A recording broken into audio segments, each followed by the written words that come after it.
Good morning mga idol, mga kababayan. Maagang maaga tayo ngayon. So, ayan medyo kalalabas pa lang ng kalalabas pa lang ng tawag nito sa Bisaya pa. Kalalabas pa lang ng hayag.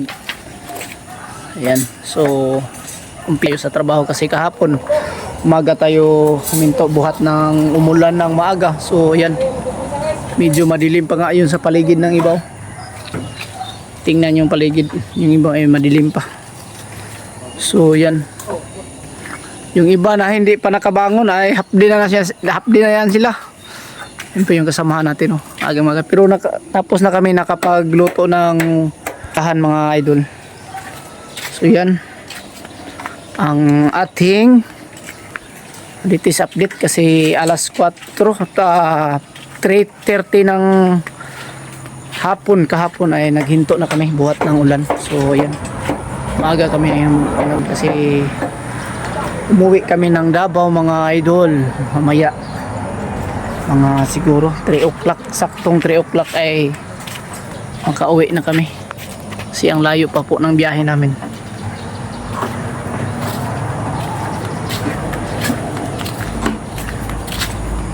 Sila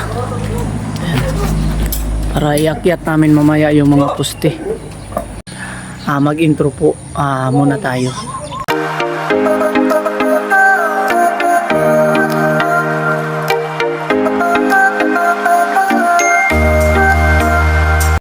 So, good morning sa inyong bayan mga idol. So, yun, araw ng Sabado, araw po ng sahuran.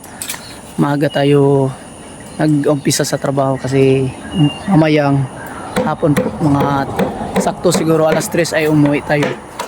So salamat sa inyong lahat mga idol, lalong lalo na po kahapon po sa live na marami po nanonood at may nagbigay pa po si idol, kalimutan ko po yung kanyang pangalan, pero thank you talaga sa iyong kabaitan idol.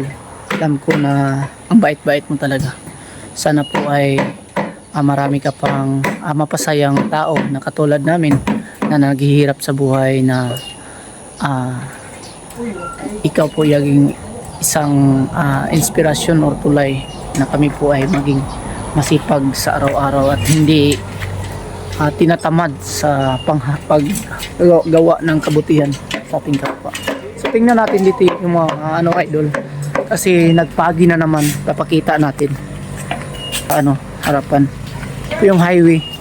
Mamaya-maya ng konti mga idol kasi ito lumabas na yung mga daming pagi dito.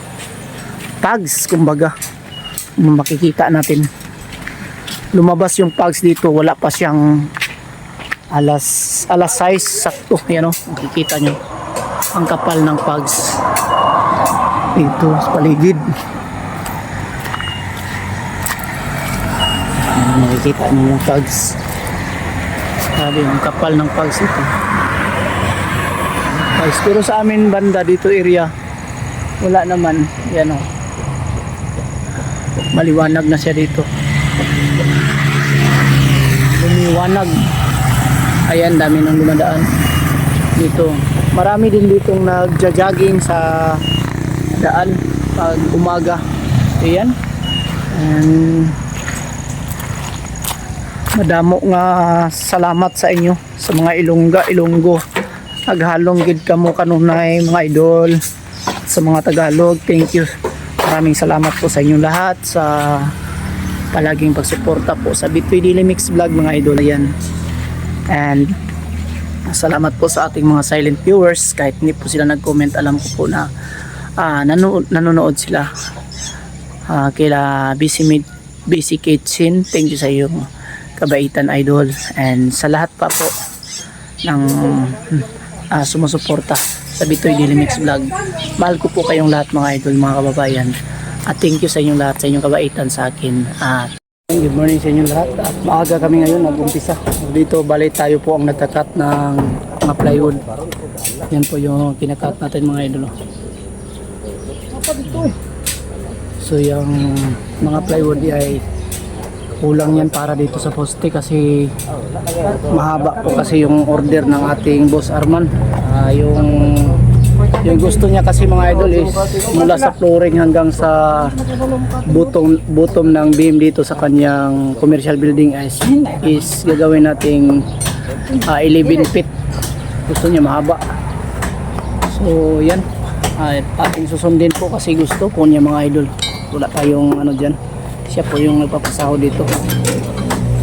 Thank you sa inyong lahat na subaybay po na sa Bitoy Daily Mix Vlog. Yan. So maaga kami ngayon kasi bumawi kami kahapon. Dahil maaga kami nakahinto buhat ng palaging umuulan. Ngayon naman kasi ay araw ng Sabado. At mamaya ay maaga din kami maghinto sa trabaho kami kasi umuwi pa kami ng Davao mga kababayan mga idol. Kasi para sa pamilya. Dalawang Sabado na tayo dito at hindi tayo nakauwi. Kayo kay tamata pre. Yan dugay mo mata hapli na.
Yan mga idol, natapos na po natin sa pag-cut yung mga plywood at inasimbol na po ating mga kasama. Sila po yung nag-asimbol. At sila yung mga dugtungan po ng mga poste ng stirrup natin na kulang kahapon. So natapos na namin kasi maaga kami nag-umpisa. Ayan. Pag-umpisa ng liwanag mga idol at binanata na namin agad yung paggawa dito kasi para mapabilis yung paggawa, para rin matapalan yung mga kulang na oras namin na umuulan. So ganyan lang kami dito kasi sayang po yung araw na kung kakaltasan natin yung sahod nila. Alam naman natin po na may kanya-kanya pamilya na sinusuportahan. Kawawa rin sila kung hindi tayo gagawa ng paraan dito. So ganyan tayo, bawi-bawi lang tayo sa oras. Ganun lang po yung pamamaraan natin. Hindi pwedeng hindi natin sila sahuran ng kompleto kasi kawawa yung pamilya nila. At yung ginagawa ko na lang is binabawi ko na lang yung oras. Nag-uusap kami na kung pwede agahan namin yung pag-umpisa sa trabaho para at least mabawi din natin yung mga kulang na oras nung umuulan. Yan, thank you sa inyong lahat. Sana po sa katulad ko na naging isang nag-leader ng isang trabaho, sana ay ganun rin po yung inyong idea at ganun po rin yung pakiramdam po ninyo sa inyong mga tauhan. Bali sila dito, pinatanggal ko na po o sa Tagalog pa yung sinturon, yung mga bakos. sinturo ng mga poste. Ayan, pinatanggal natin. Pero yung forma talaga ay mamaya pa yan natin tanggalin para at least tumigas pa na siya ng masyado bago natin tanggalin. Yung mga ano lang muna, natawag namin yung mga bakos or mga block ng ating poste. So ganyan kaganda yung mga poste natin mga idol. Hindi na natin kailangan to ipalitada kasi napakaganda na siya. So ganyan tayo gumawa. Yung mga poste natin hindi na po maproblema po yung may-ari na palitada kasi tuwid na masyado. So ganyan.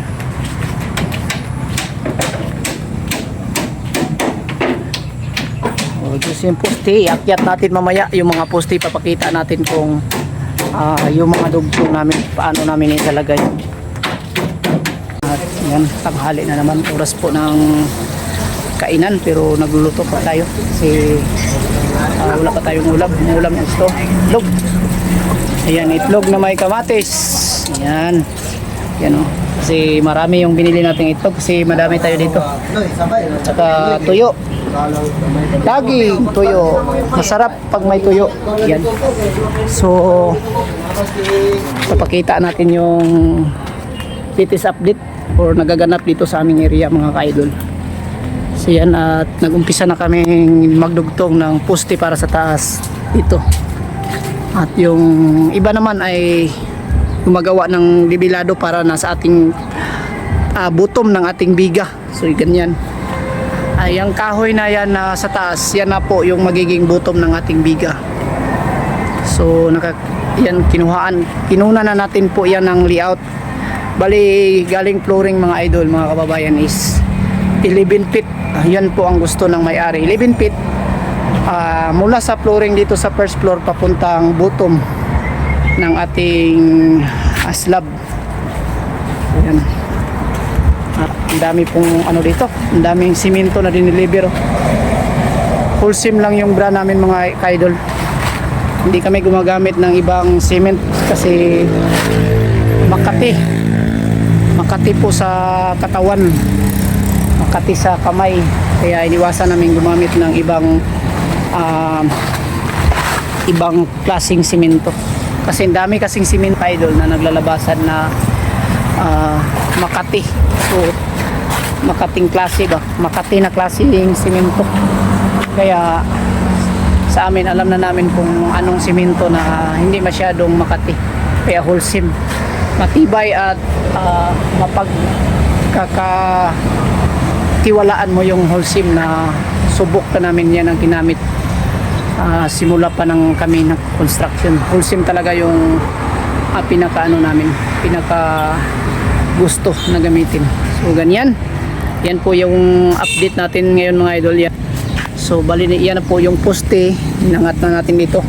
Kasi bawat dulo, inuuna natin yung mga idol, yung bawat dulo. Yan. Yung banda dito sa harapan na isang poste yan. Tapos yung dito sa likuran, yan ang makikita nyo. Makikita nyo mga idol, yan likuran. Tapos ito sa harapan, ayan, inuuna natin, ako yung nagkakabit dyan para at least sigurado tayo. Ako po yung gumagawa dyan. Yan pong isa. Tapos mamaya doon naman sa bandang dulo. Pagkatapos yan mga idol, yung sa dulo-dulo ay lalagyan na lang natin ng tansi papunta doon sa dulo at dulo para yung pagkakabit naman sa iba doon na lang sa nylon or tansi sila susukat or kukuha ng reference. So ganyan tayo mga idol para yung ano natin, yung elevation natin talagang kuhang-kuha natin po yung elevation sa gusto natin na sukat sa taas pag mayroon tayong tansi na reference. So ganyan tayo mga idol. Yan po yun ang aming kunting tips sa inyo kung matuto. Tips namin yan para at least makapagbigay din tayo ng idea sa gustong matuto dito para maiwasan natin yung building or mga commercial building na ginagawa natin na maiwasan nating wala sa level. So talagang naka-level po yung ginagawa natin. Hindi pwedeng gumagawa lang tayo na wala sa level yung pagkagawa.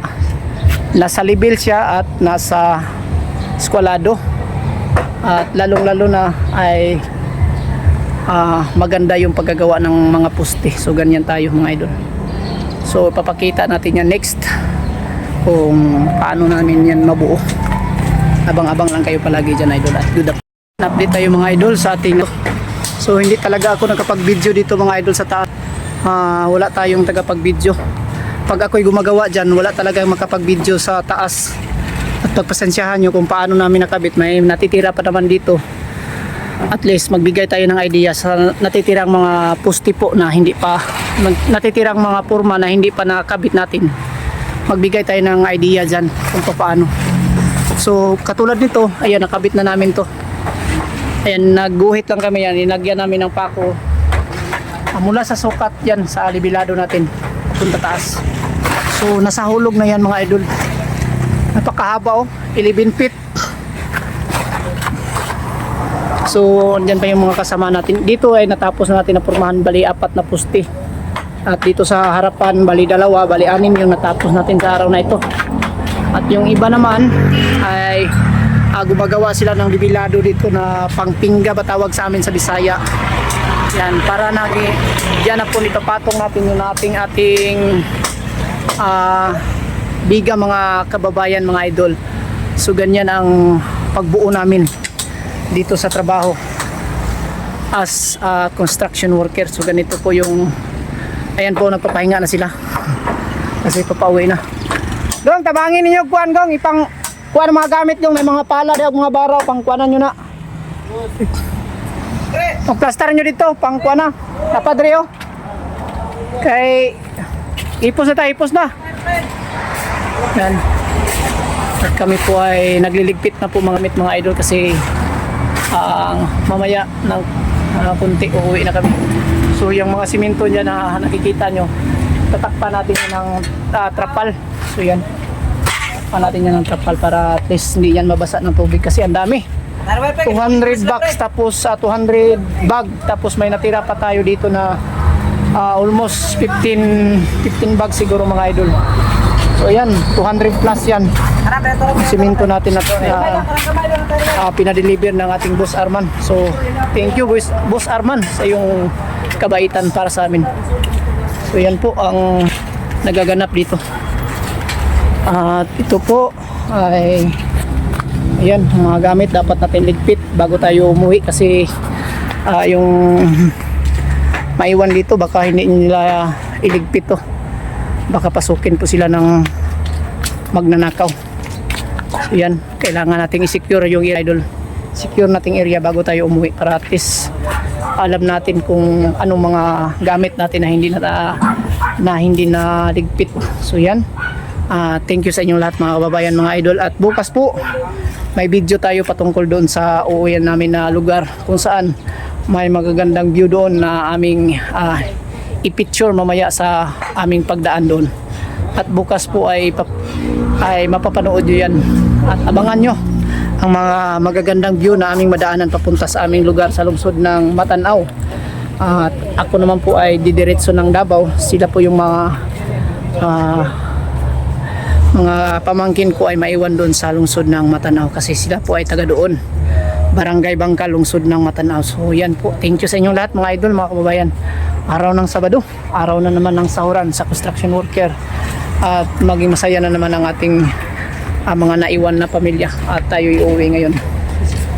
Shout out sa inyong lahat, thank you so much sa inyong kabaitan mga idol. Alam ko na mababait kayong lahat at mahal ko po kayong lahat dyan na laging sumusuporta sa Bitoy Daily Mix Vlog at sa lahat po na naging bahagi na po ng Bitoy Daily Mix Vlog na mga viewers at supporters. Thank you sa inyo lahat mga kababayan mga ino. Isa kayong gift para sa akin na kayo po ay palaging sumusuporta. So thank you and bye bye, and yan lang po muna ang ating vlog sa araw na ito. At sa bandang dulo nito ay magbigay tayo ng mga shoutout kasi may nagpo-shoutout po dito sa ating YouTube channel. Thank you sa inyong lahat. Ayan, hindi maubos-ubos yung pagpapasalamat ninyo. hindi maubos-ubos yung pag thank you ko at pagpapasalamat sa inyo dahil sa inyong kabaitan sa akin. Ramdam ko po ang inyong kabaitan. So thank you and bye bye. God bless us all. Shout out muna natin po yung ating mga mahal na viewers na laging nagpapa-shout out dito sa Bitoy Daily Mix Vlog. Thank you sa inyong lahat sa suporta. Shout out natin si Idol Teresita Sampaga from General Trias Cavite. Ingat kayo dyan sa Trias Cavite, Idol. Shout out sa iyo dyan. And kay Lily Rose Coronado from Banga, South Cotabato. So thank you and shout out sa iyo dyan, Idol. Ingat ka palagi sa yung pang-araw-araw na ginagawa. So yan kay Lilibit Taiko. Shout out sa iyo, Lilibit Taiko. And ingat kayo palagi, Idol. Kay Melinda Puras sa Cagayan de Oro. Thank you sa inyong lahat sa palaging panonood sa Bitoy Daily Mix Vlog, Idol. At yan lang po muna ang video natin sa araw na ito. Yan lang at sana po ay hindi kayo magsawang manood sa Bitoy Daily Mix Vlog. Yan.